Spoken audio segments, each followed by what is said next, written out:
I'm usually the one dancing, and I usually don't have to hit stop on the little 30-second countdown timer. Welcome, everybody, to the WrestleTalk Magazine podcast with the new combination of your host, Tempest and Denise, for today. Denise, I don't know what we're going to call this thing, but I made a little thing for this.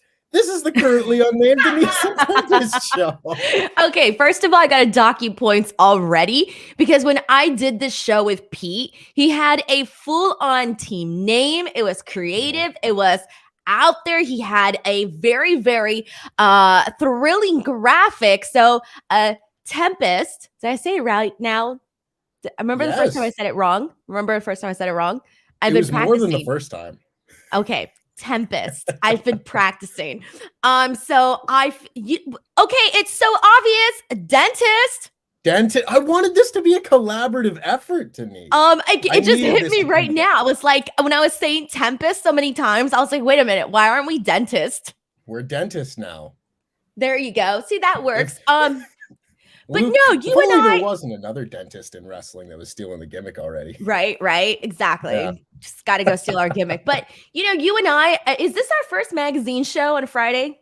I think we've done ones with Luke where there might be the 3-person booth or we've got a guest or something. But as far as a 2-person layout, I do believe that this is it. Oh, wow. Well, that's interesting. I feel like I already know you. I think it's because from all of our interactions that it's like, I don't feel like this is completely brand new. I will be honest, Denise, of all the people that I've done podcasts with on this channel, you are the only one that I've met in person. Oh, shut up. For reals? Yeah, I haven't met any of these English folk yet. What? You've never met them in person? I thought you did. Not once. We lived through this weird little 2-year stretch here where travel was kind of difficult. I don't know. It made getting to know the other folks on the team a little bit more difficult, but not impossible. And we will change that. Was it hard? It wasn't that hard because everyone is nice. If people were dicks, that would make things a lot harder. That is very true. That is very, very true. Because I was going to say, you and I, we had breakfast together. Yeah. You went to the Observer Q&A. That was fun. And then, didn't we both got stranded in Chicago? We did. We had to ask the wonderful Tony. Yeah. The wonderful Tony, the head of all website technical issues on f4wonline.com to come and pick us up at 2 a.m. from Chicago and at All Out Weekend. So we have had more bonding experiences than I have had with anybody else on this channel. So I am very happy. Oh, we need to tell the story. We need to tell the story of our first bonding experience. You know which one I'm talking about. I know which one you're talking about. Please you know which one I'm talking about. The chat needs to know this because this is very, very sad. Well, yes, it is. Okay, I'll start telling my part and then you tell your part. You want to do that? Sure. Okay, so we were in Chicago. Well, I was in Chicago. And I was sitting outside by myself because I was waiting for my lift to take me to, I think it was Garibaldi's or something, to one of the pizza places. Of course, you know me. And I was sitting there minding my own business. And then I hear some guy creep up behind me and he's like, "Hey, Denise." And now you got to understand, people come up to me. Creep up behind you. You got to understand. You did creep up behind me. You were behind me. And I was like, what the fuck? Like, oh, oops. Sorry. But the way that you came up to me, I was like, what? But I honestly thought that it was a fan. And I'll tell you why. Because everybody that comes up to me, the first thing they say is, "Are you Denise?" No one ever says, "Hey, Denise." They always say like, "Are you Denise?" But anyways, you said like, "Hey, like Denise," but like kind of with a question mark. And so I turned around and I was like, "Yeah, hi. Nice to meet you. What's your name?" And you were like, "It's me. It's Tempest." And I was like, "Oh shit. What's up, dude?" Because you didn't have your mask on. So I didn't know what you looked like. Or I forgot what you look like. There it is. Because I hadn't seen you like once without your mask. Well, I'll give it to you. But that's more or less what happened. It's more or less, I will deny. Okay, you tell your version of that. I will deny the creeping up part when I'm sitting there. It was like 9 p.m. at night, and I was sitting there by myself on a little bench, just like this, like all sad looking, and you creeped up from behind me. Yeah, sure. Okay. If that's how you remember it, Denise. I remember it as I walked out in the front of our hotel that we were both staying at, and I walk out to also either go and pick up food or whatnot, and I look to my left, and sitting on the bench there is a short woman that I kind of recognize, and I'm like, wait a minute, I think that's my friend Denise. Hang on, let me go and say hi, and I say, Denise, and you look up, and immediately you're like, hi, what's your name? And I was like, oh, it's Tempest actually. And you're like, oh my God. And then you tweeted about it, and it was like the most interaction I'd ever had on Twitter to that point in my life was Denise saying, I just ran into Tempest and I thought he was a fan. Okay, first of all, I'm insulted that like you saw a short woman and you were like, oh, that's Denise. Like nothing else gave it away other than that. Mhm. Like that's very depressing. You should have been like, oh, the girl with the brown fabulous hair. I would have been like, okay, that's me. But no, short. Yeah. I mean, both things can be true. No, I'm just depressed now, Tempest. No, I don't feel too bad about not knowing who you were. Oh, I'm sorry. I've ruined the Tempest and Denise show. I've ruined Team Dentist. I'm sorry, Denise. But with this prologue now out of the way, once we've now caught up and shared our origin story, as the nerds call it, with our audience, we can now actually get into the wrestling portion of our program today. And if you wish to have your opinions shared with our daily topic, to that being Cody Rhodes and Seth Rollins got bloody 5 stars, 5 of them, 5 whole stars. That's like a lot. That's 5 of them. If you want to have your opinion read out, you can send in your Ultrachats to WrestleTalk.com/support. As we do every day, we will read them out before the end of the show. So Denise, first off, of course, did you think this was a 5-star match? You know, I never look at that. Like, I never look at matches and think like, oh, like that's a 5-star match or this and that, because I feel like every time I try to guess it, I'm not good at guessing what Dave would give out in terms of like stars. Like, I know some people are probably really great at that. I'm not great at that. And I think this match, the big wow factor was literally seeing Cody Rhodes go out there and be all like, you know, discolored and disfigured with his arm. And so I was so focused on that aspect of it that I didn't even like stop and think of like the star rating for this match. And when you said it, because I found out right now when you said it right before it went on the air, because I literally woke up like 40 minutes ago. And so when you said it, I was like, oh, sweet, good for Cody. I feel like given, and I don't know if you're going to read the explanation as to what he said about it, but I'm assuming it's got a lot to do with the story of it all, because their trilogy this was their trilogy now. It's all been so different. Like the first match, you had the WrestleMania debut, the surprise, well, not the debut, the re-debut rather, the return of Cody Rhodes. And that one was really great because, you know, we had everybody was anticipating Cody Rhodes, but you know, you don't really know until that moment, right? It's pro wrestling, anything can change. And so Shane. Exactly. Could have been Shane. Exactly. And I remember when his when we had that really, really long pause before he came out and Seth Rollins was just there in the ring. And I remember because I was in the building and when Cody Rhodes' music hit, like everybody lost their stuff now, lost their shit, but like I'm saying stuff. Okay. Well, now it defeats the purpose. Well, anyways. Now you've said both. Yeah. Okay. And then everybody in the press room too is like losing their minds, right? And I was like, y'all knew this. Well, yeah, I was like looking around, I was like, y'all knew this. Why are you guys acting like you didn't know? But the whole thing was, it was this like, oh crap, he's actually here moment. So that, you know, they had a really good match at WrestleMania, but I think it was more so the moment that was, you know, larger. They could have had like a match. And I think it still would have been like, you know, regardless, it was the moment. And then their second match was freaking great. I think their second match was like really good. Very, very, just very, very good. I remember really enjoying that.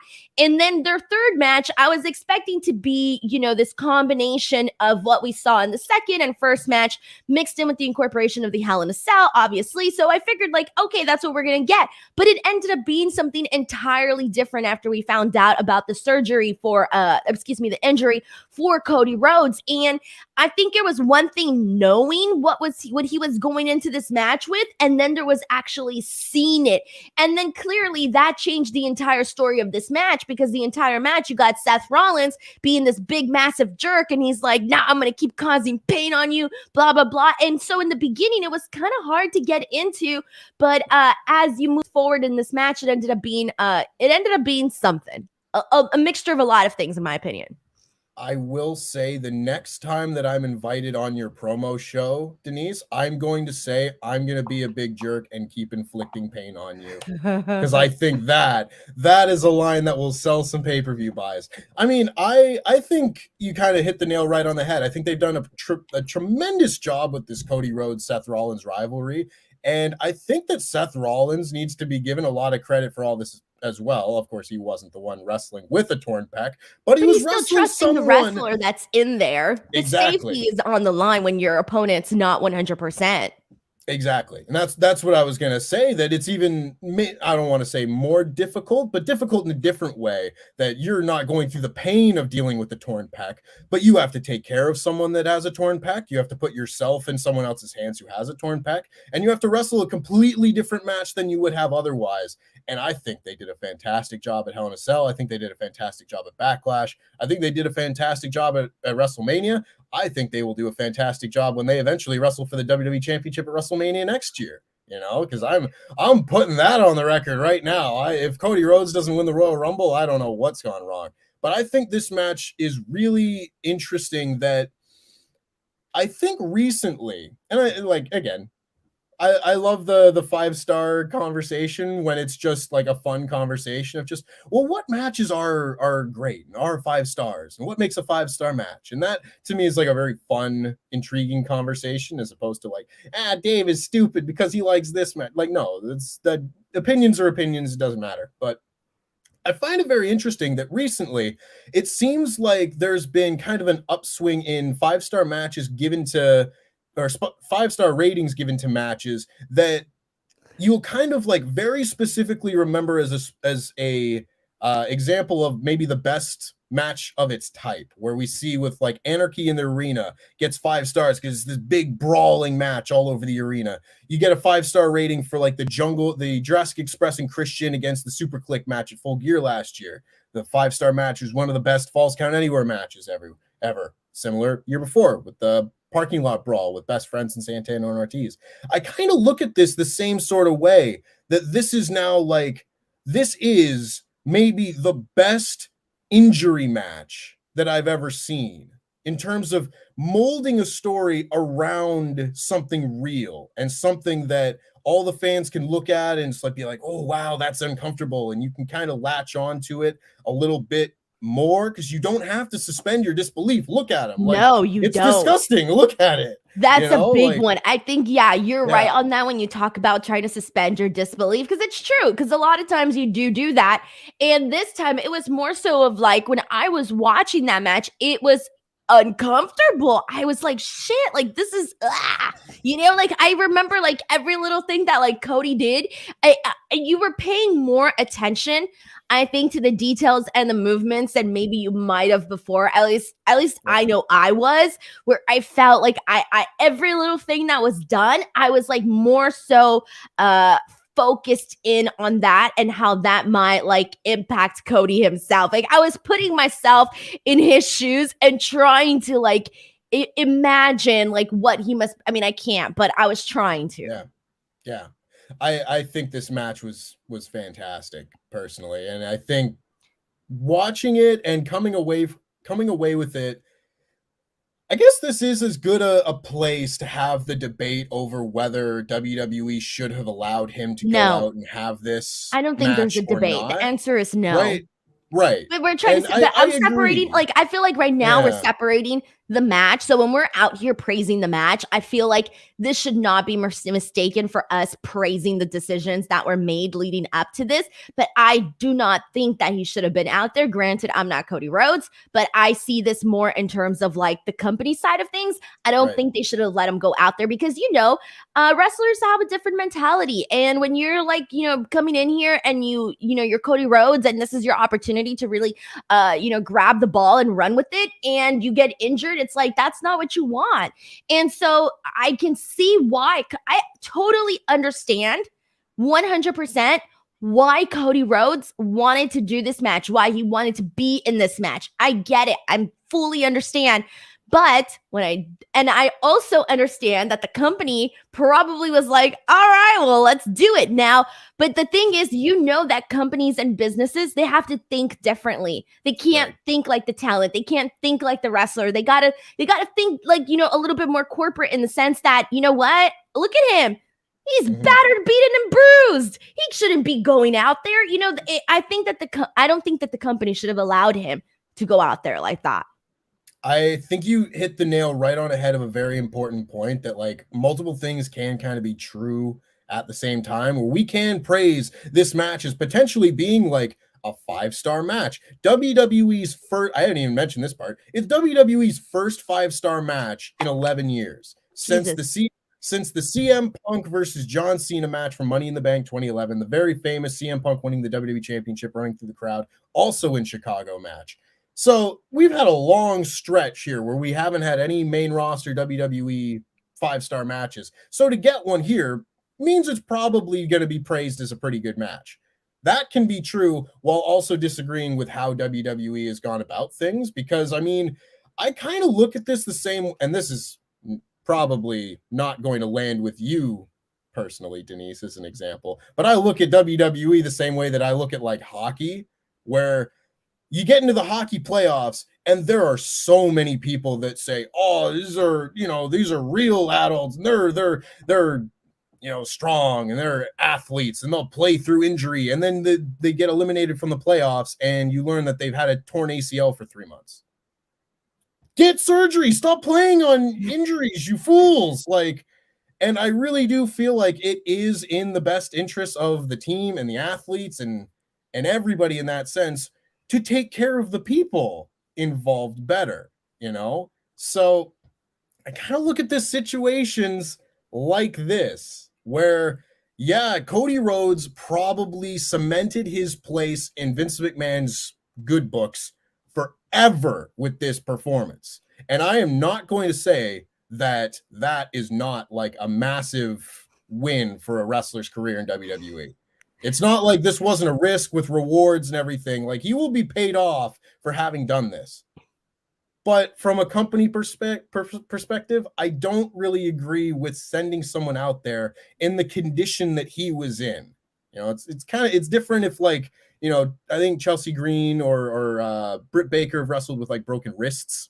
Different, you're not going to seriously hurt yourself from a broken wrist, but it's different when you're black and blue and throughout the match, your arm is starting to get more purple and the whole deal. I think with situations like this, with extreme muscle tears and really serious injuries like this, you can probably do a lot more damage to yourself than you're looking to do if you're not careful. And thankfully, it seemed like they were pretty careful in this match.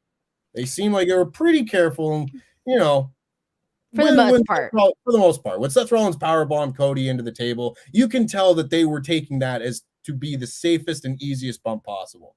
But that being said, it's still a main event Hell in a Cell match with Seth Rollins on a WWE pay-per-view. So, there's risks here, and I don't know, as a company person, that I would have, put that risk forward in a spot like this. Right, exactly. I completely agree. And I've had this discussion, and I'm happy. I think one of the things that you did mention to you about Cody and Vince is that we've heard stories that Vince is he's kind of like the mind over matter type of guy. Like, if you're sick, just tell yourself you're not sick, and that kind of perspective. So I do kind of I definitely see that, which is kind of I don't know if hilarious is the right way to say it, but it's kind of hilarious, you know, like if you think about it, like, oh, it took this for him to kind of get this respect, or at least in our eyes, right? We don't know for sure, right? We don't know for sure. This is all speculation. And then so that's, you know, that's fine. I think he definitely earned the respect of the fans too, especially because that reaction that he got on Monday Night Raw said everything. Everybody was, you know, I feel like when he first came into, I remember the Raw after Mania when he walked out there, he didn't get the same reaction that he did after Hell in a Cell. I would say his reaction, because when he came out for Monday Night Raw, it took a bit for the people to actually like react. They started reacting once they realized like, oh yeah, we're the crowd, we're supposed to react, like let's get out there and make some noise. But this one more so of like, dude, you went out there and you did that. I respect you. You don't need to tell me to cheer. I'm gonna cheer right now. And we got, you know, the cheering and we got the thank you, Cody. So I felt like it was two different receptions, and I would take the one, if I'm Cody Rhodes, I would take the one from Hell in a Cell, just because I feel that one came with a lot more meaning behind it.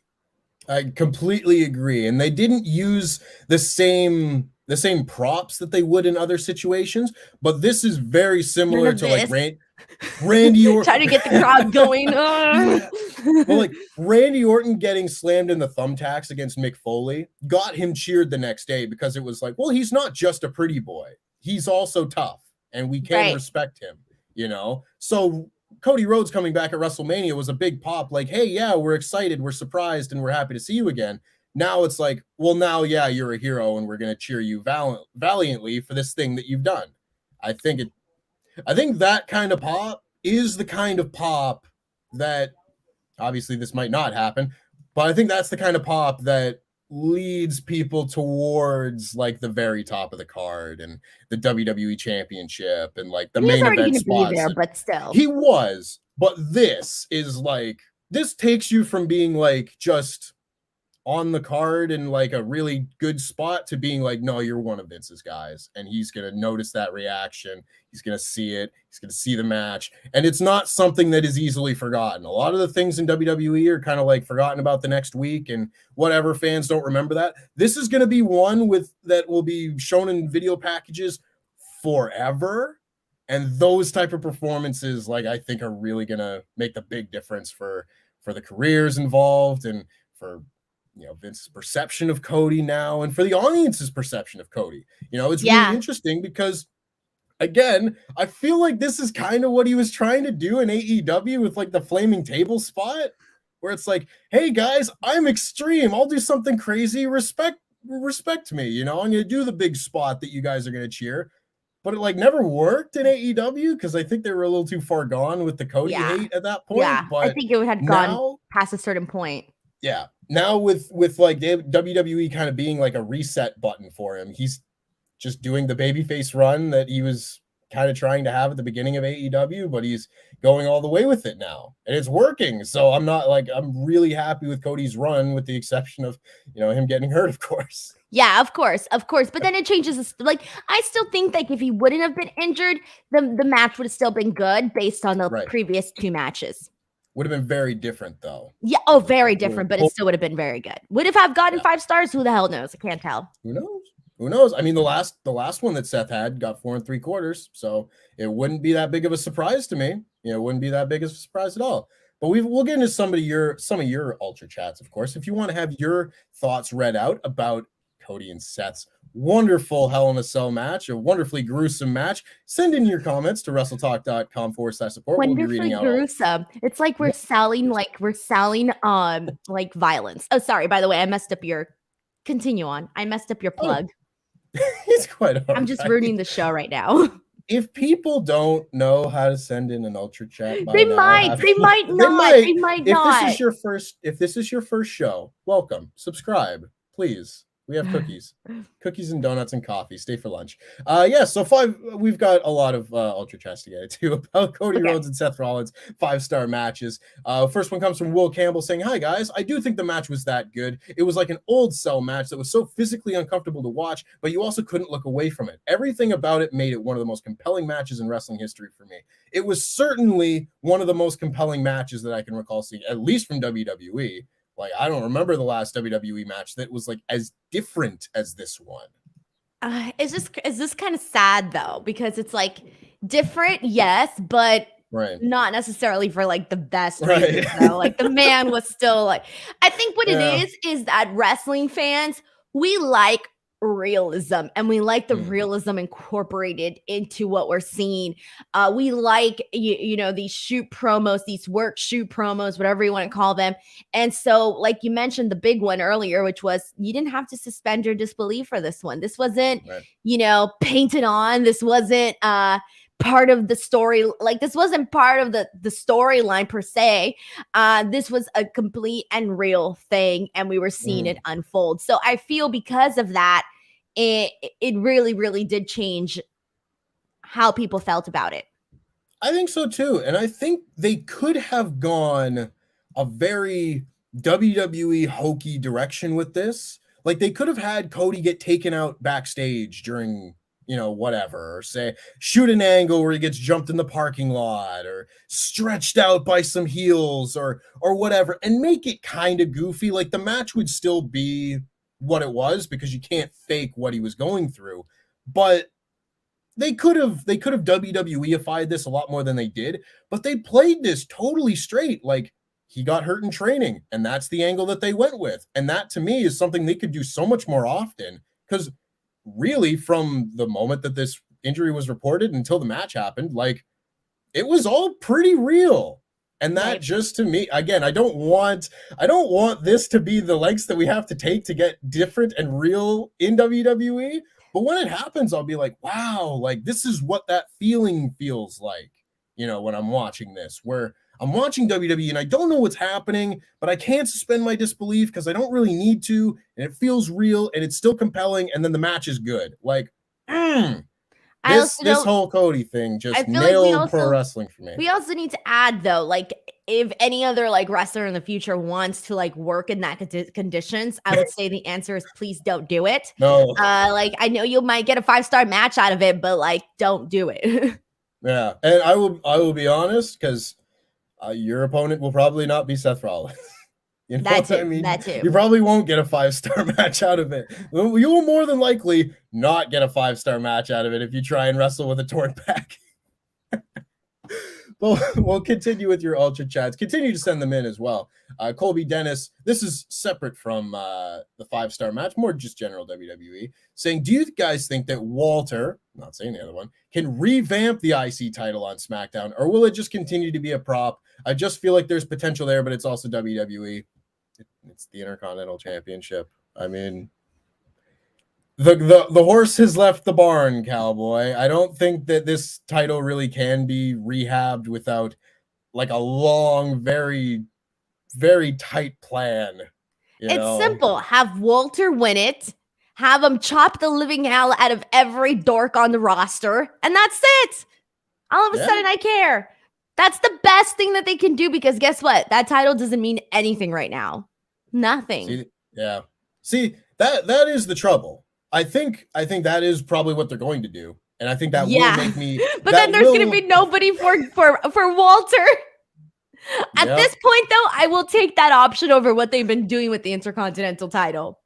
What, you're not a fan of Ricochet versus Shanky?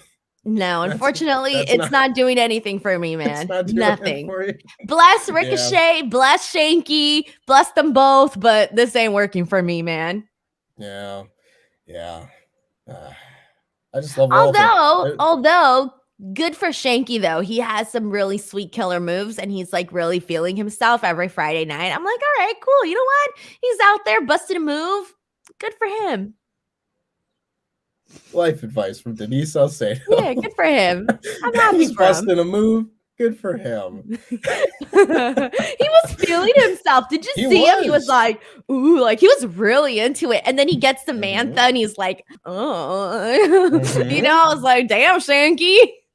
You could tell they were late for content on this week's SmackDown. Yeah. Dancing. Don't worry, Shanky, the face of the company, is going to carry he's going to carry all of WWE on his shoulders with his dance moves. I mean, SmackDown had Shanky, didn't have Roman Reigns. Your move. Tyler Robinson says, so if both Cody Rhodes and Big E return at the Royal Rumble, who gets the bigger pop and who should win? Hot damn. Wait, who, Cody and Big E? Yeah, I don't know if Big E's returning at the Royal Rumble. I don't know either because I just don't know. I don't know. But let's say, just to answer the viewer's question, though,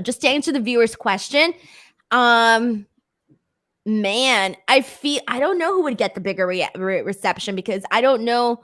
I think they're both very loved by the fans, but I think they're loved in different ways. But I would say that Big E may be a little bit more loved wholly. Like, he's got the whole pie. Like, the whole pie loves him. Like, I would say there's still little pieces of the pie that might be missing for Cody. Because, there's people that are just like, I don't care. Cody Rhodes could, like, cure cancer and was still like, some people will still boo him, right? That's how I feel about Big E. I think he's got more of a fan base, I would say. I don't know. It's a hard question. It is. I tried to answer it, and then I was thinking about it, and I couldn't come up with a solid answer.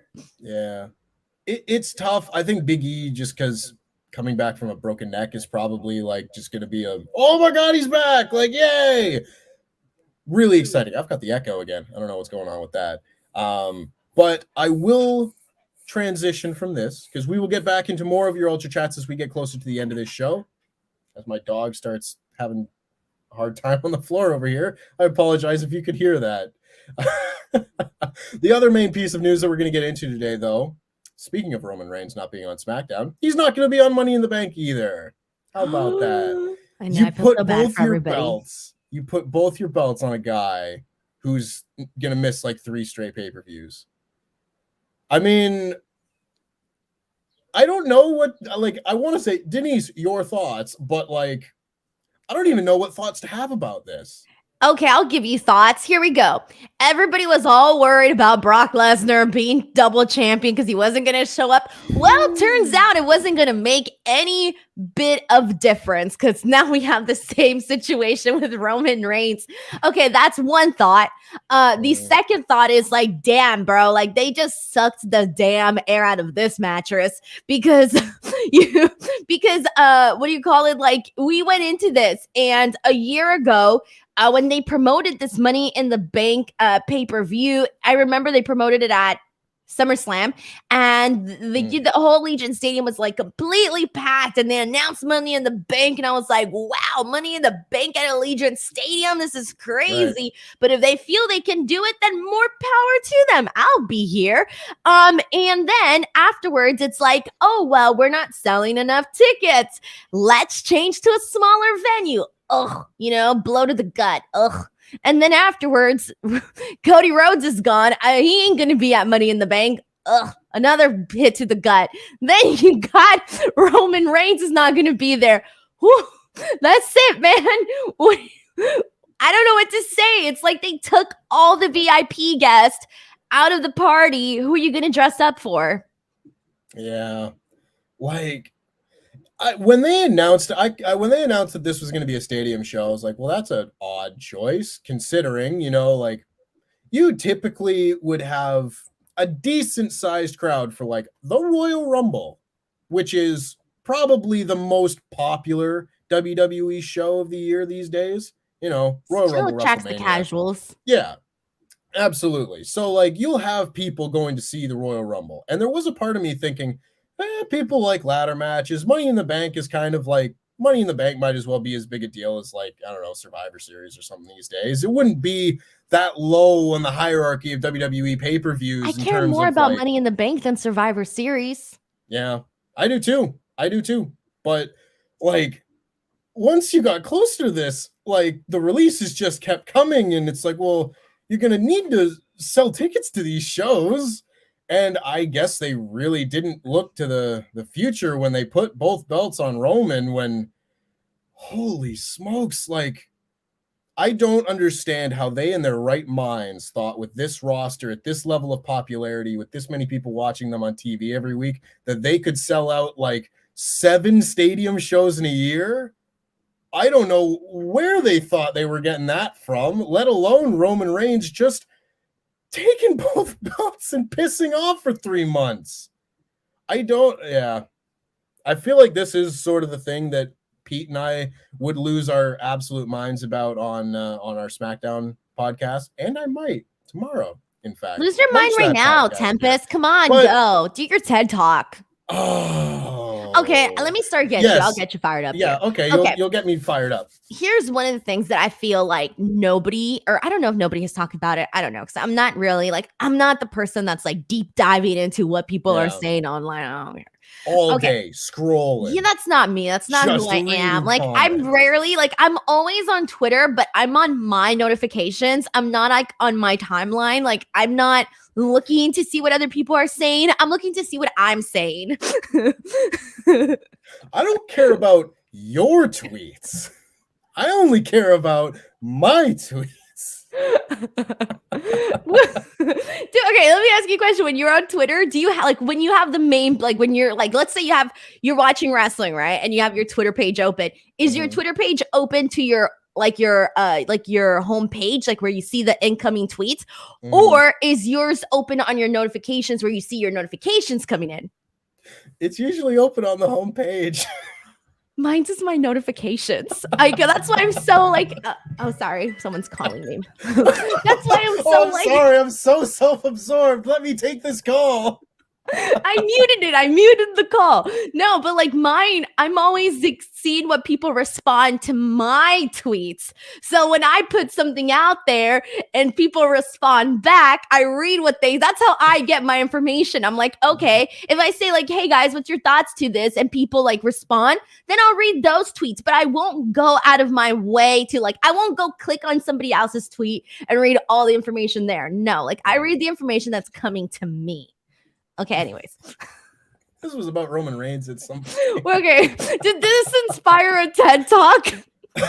It inspired a TED Talk about Twitter. Okay, but that wasn't even my point, though. I was trying to get into Las Vegas, actually. My whole point that I was trying to make was that I think it's a very, very bad sign. It's not looking great that they couldn't sell out Allegiant Stadium for plenty of reasons. We can talk about the lack of star power, maybe the creative, this and that, right? But one of the other things too is, have you been to Las Vegas? No. Okay. I was supposed to go to SummerSlam last year, but that didn't end up happening. Las Vegas is very, very, there's a lot of stuff to do there, okay? So much to do there.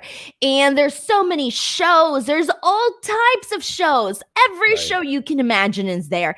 And I'm like, why would you not, I don't know how to explain it, but I'm just trying to think of it from an outsider's perspective. It's if you have the circus coming in town, you're going to promote the hell out of that circus. And then people are going to be like, the circus, maybe I should go to that show.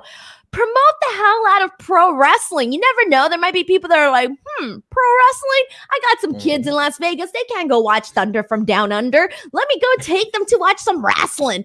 I just can't imagine. I don't know why there should be this appeal to the casual people that are there for the weekend. But then also you got to understand, they were running up against UFC. There was just so many little tiny red flags or things that did not connect. Come on, you get what I'm trying to say, right? You see Cirque du Soleil. I'm not a Cirque du Soleil hardcore fan. I'm gonna go to the show. What do you mean? You're gonna go and see Mason Ryan? Who's Mason Ryan? You don't know who Mason Ryan is? He was a member of the Nexus. He was a member of the I don't remember him. Punk's body. Come on. I don't remember Mason Ryan. Already out of my brain. Okay. Going back. He went on to be a Cirque du Soleil performer. Oh, did he really? Yeah. I don't even remember him. So sorry, Mason Ryan. That's sad. I agree with what you're saying. I'm sorry. I don't remember every single person ever. Okay. But going back to this, what I'm trying to say is, dude, you see Cirque du Soleil, you're going to go to a show, right? Yes. Okay. We got to do the same thing from pro wrestling. We should be, Yeah. Screw it. I'm done. I tried here. I was trying to explain. I appreciate the effort made. And I do think personally, when selling tickets to this sort of thing, the biggest problem right now is that WWE just isn't popular. You know what I mean? Like, you are getting sizable crowds for like WrestleMania or Royal Rumble because those are like fly-in events. You will fly to a location and maybe take like a weekend's holiday or like a half a week holiday, go and see a bunch of different indie shows. At one point, you'd go and see TakeOver on Saturday night. You could make a weekend out of it if you were going to see a stadium show that was a Royal Rumble or a WrestleMania or something. But I mean, Money in the Bank's not it's not actually that big in the grand scheme of things. Pause. I get what you're trying to get at. I completely get you. Like, it's just the one event and that's it, right? Mm-hmm. Okay, but it's different. It's Las Vegas. Come on. Sure. Look at Double or Nothing. They did one show. I mean, how many people actually, there's people that went to Rampage too, don't get me wrong. But there was a lot of people that didn't do Rampage that just went for the pay-per-view. That's one day too. But you know what else they were doing? They were going to other shows. They were going to, gamble. They were going to, I don't know, sexy ladies, go out there, burlesque. I don't know what people were doing in Las Vegas. Damn. But the point is, like, there's other options in a city like this. In a city like Las Vegas, you could do the one show, the one big show. Sure. But at the same time, like with AEW going in with Double or Nothing, they were only going in to sell out an arena. They weren't going in to sell out the big stadium, right? Well, that's because AEW and WWE are in two different places right now. That's very That true. was a success for AEW. That was a huge success for AEW. Would it have been the same success for WWE? Maybe now, but it would have been the success for WWE if they had just booked an arena in the first place and sold 15,000 tickets, and then we're not talking about it. Right. It would just be like their over ambition of trying to sell out a massive stadium that they weren't going to sell.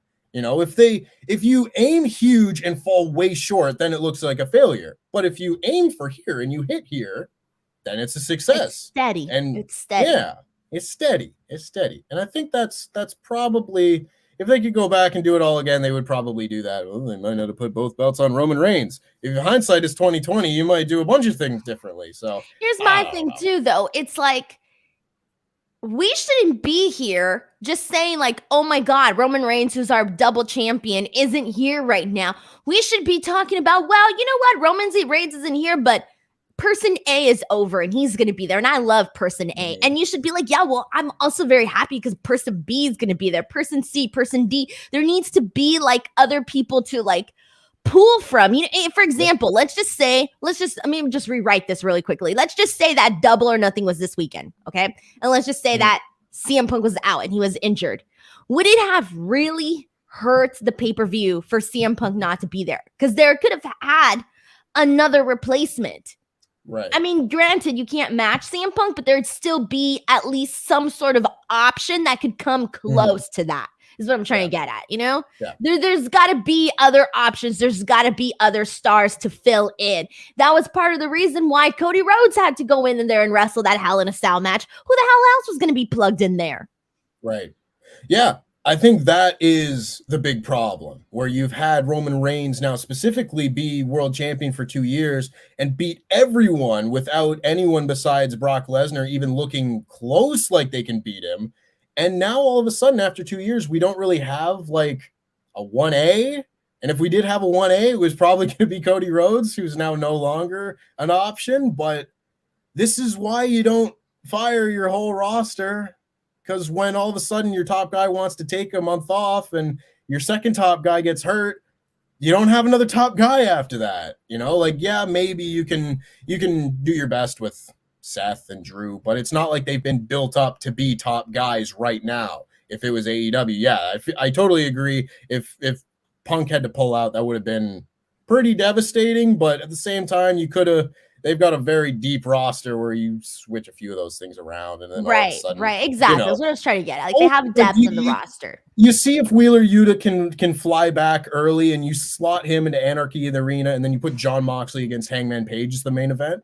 That's still a big match. It's not the advertised one, but you're not as hard done by as WWE is right now. Let's be real. You're not that screwed. You're just a little bit screwed, not too much. When you go to Vegas, you just get a little bit screwed. Just a little bit. If you're lucky. If you're lucky. And if you're not, stop there. I'll get into the rest of your Ultrachats before we wrap this up for the day. So if you have any final thoughts, this will be the last call for Ultrachat. So WrestleTalk.com/support. We can get out of here before the top of the hour. Yeah, very quickly, in fact, because Denise has somewhere to be. Yeah, and I still got to go to the bathroom before. Yeah. Oh, no. Okay, we'll try and get through these fairly quick. Mr. CJ Lilly says, hey, Tempest and Denise, hope your Friday is going well. I hope you saw Alexa interview with WWE Germany yesterday. I didn't. I love how hands-on she is with She made her music, designed Lily and her Twitter game yesterday. Just great. Who is Jay? She's coming for Rhea too. Yes, there's a whole Alexa and Jade thing on Twitter yesterday. Jade Cargill? Yeah, sort of. Like real beef or like not beef? I don't know. This song is Twitter beef. I don't know. Jade said something about real Twitter beef.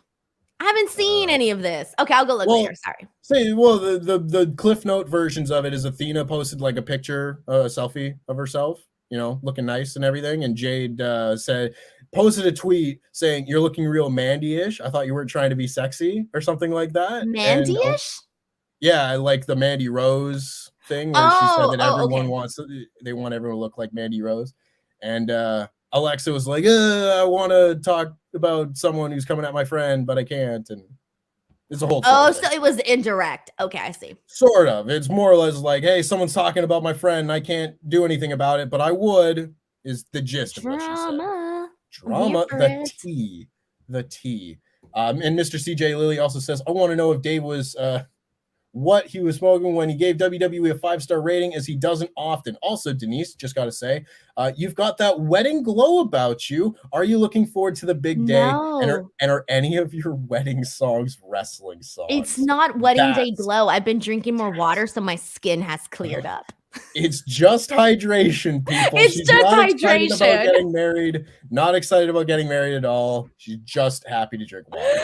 No, I'm really excited about getting married. I'm more so stressed. I'm so stressed. You don't even know. I don't even want to talk about my stress. I'm smiling through it so that the gray hairs don't come out. It'll all work out. It'll all work out. It'll be great.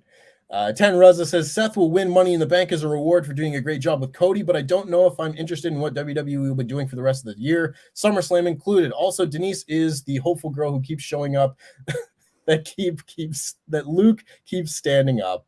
Bro, he keeps like standing me up. Like I'm starting to think Luke popped his face and was like, ugh, she ugly, and just didn't show up. I think it's been since like April since y'all did a show. Yeah, I don't know why. I mean, like, here's the thing though. I have legitimate reasons. When I don't make these shows, I'm flying out somewhere. I'm working. I'm hustling. Luke is on freaking holiday. Okay, he's at home eating Cheerios. He's just got a baby. You need that. Wrestling Wriggles says, as a fan, thought the Cody Seth match was great. I like the story they told in the ring. As far as the injury goes, he probably shouldn't have been out there. Have the surgery and come back when you're ready. Thanks you two for an awesome show. You're welcome. And I agree. Probably get the surgery first next time. Frankenfoot says, beauty in the brain. Man, that's a deep cut. If Big E came back at the Rumble, his pop would be insane, even if unannounced. As soon as he yelled for whatever city in Gorilla, Cody doesn't have the kids yet, just the long watchers and the hardcore.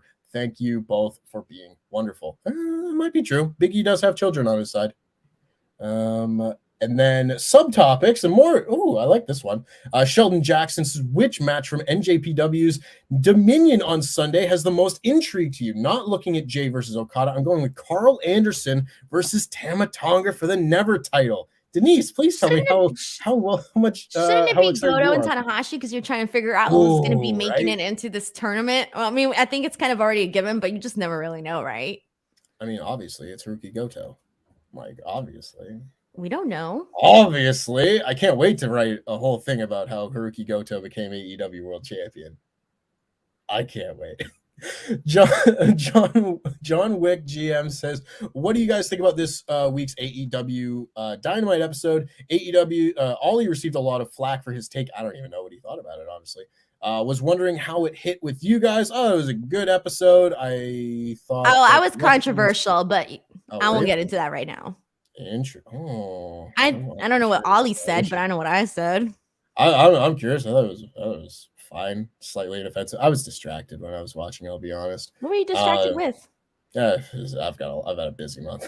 Oh, okay. I've had a lot going on. I know. I'm vibing.